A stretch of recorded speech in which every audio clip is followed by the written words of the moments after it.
சரி, கோவிலுக்குள்ள போயிட்டோம். நேற்று ஒரு பையன் இளைஞரணி சார்பில் நடந்த பேச்சு போட்டியினுடைய பயிற்சி வகுப்பு. அந்த தம்பியினுடைய பெயர் காத்தவராயன், 10ஆம் வகுப்பு தான் படிக்கிறார். இப்போ நான் வந்துட்டு கேட்டேன், உனக்கு பிடிச்ச சாமி எதுன்னு கேட்டேன். காத்தவராயன் தான் பிடிக்கும்னாரு. காத்தவராயன் தான் பிடிக்குமா, நான் என்ன காரணம்னு சொல்லட்டான்னு. சொல்லுங்க பார்ப்போம் அப்படின்னா, உங்க காத்தவராயனை எனக்கு ரொம்ப கஷ்டமா இருந்தா போய் கட்டி பிடிச்சி கூட அழுகலாம்லன்னு. ஆமா அப்படின்னா. கண்ணத்தை கூட கிள்ளலாம்லன்னு. ஆமான்னா.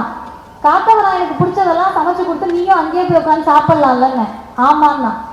காத்தவராயன்ட்டையும் உங்க ஊர் முனியானிட்டையும் உங்க ஊர்ல இருக்கக்கூடிய மாரியம்மன்ட்டையும் பக்கத்துல போக முடியும். பெரிய பெரிய ஆலயங்களில் கோவில்களில் உங்களுக்கு பிடித்த கடவுளே இருந்தாலும் பக்கத்துல போக முடியாது. நான் ஐயரோ ஐயங்காரோலாம் கிடையாது, உங்கள ஒருத்தன் தான் நானும். யாரா இருந்தாலும் குளிச்சு சுத்தபத்தமா இருந்தோம்னா கோயிலுக்குள்ள போய் சாமி கும்பிடலாம், கருவறைக்கும் போய் தொட்டு கும்பிட்டுட்டு வரலாம். அதுக்காக 100-200 பேர் நிக்கிற இடத்துக்கு போய் நான் தான் கருவறையில நிப்பேன் அப்படின்னு கோயில்ல சொன்னா இதெல்லாம் நடக்காது. இங்க பகுத்தறிவு பேசுறவங்க எல்லாருமே 100-200 வருஷத்துக்கு முன்னாடி உள்ள காலத்துல இருக்காங்க. இது 2024. இந்த காலகட்டத்துக்கு வாங்க, அந்த காலத்திலேயே இருக்காதீங்க. எல்லாருமே நீ கோயிலுக்குள்ள விட மாட்டுக்காங்களே, நீ சாமியே கும்பிட விட மாட்டுக்காங்களே அப்படின்னு நிறைய உருட்டல் பெருட்டல் எல்லாம் சொல்லிக்கிட்டு இருக்கீங்க. நீங்க புழுகுத அளவுக்கு அறவே கிடையாது. புழுகுதுலயே ரொம்ப புழுகுதீங்களா? கமெண்ட்ல நீங்கெல்லாம் கோயிலுக்குள்ள போக முடியுமா, உங்க அப்பா கோயிலுக்குள்ள கருவறைக்கு போய் சாமி கும்பிட்டு வருமா, நீ கருவறைக்கு போய் சாமி கும்பிடுவியா அப்படின்னு கமெண்ட்ல எல்லாருமே கேட்காங்க. அதுக்காக உங்க உருட்டல் வந்து பொய்ன்னு நிரூபிக்கிறதுக்காக நான் ஒண்ணு செய்ய போறேன். இது எங்க சமுதாய கோயிலோ எங்க சொந்த கோயிலோலாம் இல்ல, இது அரசு கவர்மெண்ட் கோயில். இந்த கோயில் 500 வருஷம் பழமையான கோயில். இந்த கோயிலோட அம்மனோட அருள் உங்களுக்கும் கிடைக்கட்டும்.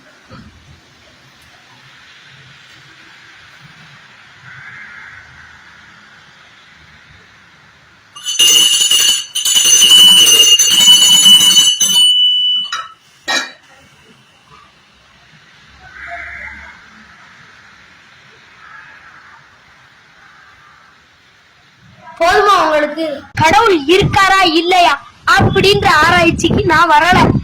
பழனி, திருமலை கோயில், மருதமலை இந்த மாதிரி மலையெல்லாம் இருக்குன்னா அதுக்கு காரணம் அந்த மலைக்கு மேல உள்ள கோவில்களோட இறை நம்பிக்கை தான். இல்லைன்னா அந்த மலைகள்லாம் எப்பவோ கல்கோரியா மாதிரி காணாம போயிருக்கும். நம்ம ஆலமரம், அரச மரம், வேப்ப மரம் இந்த மாதிரி மரங்கள் எல்லாம் தெய்வமா வழிபடுறதுனாலதான் அங்கங்க ஒரு சில மரங்களை பார்க்க முடியுது. இல்லன்னா அந்த இடத்துலயும் அழகு செடி தான் நிக்கும். அகர முதல எழுத்தெல்லாம் ஆதி பகவான் உதட்டே உலகு அப்படின்னு வள்ளுவனோட குரலையே இது ஒரு மூட நம்பிக்கைன்னு சொல்லுதவங்களாவே நீங்க இருந்துட்டு போங்க.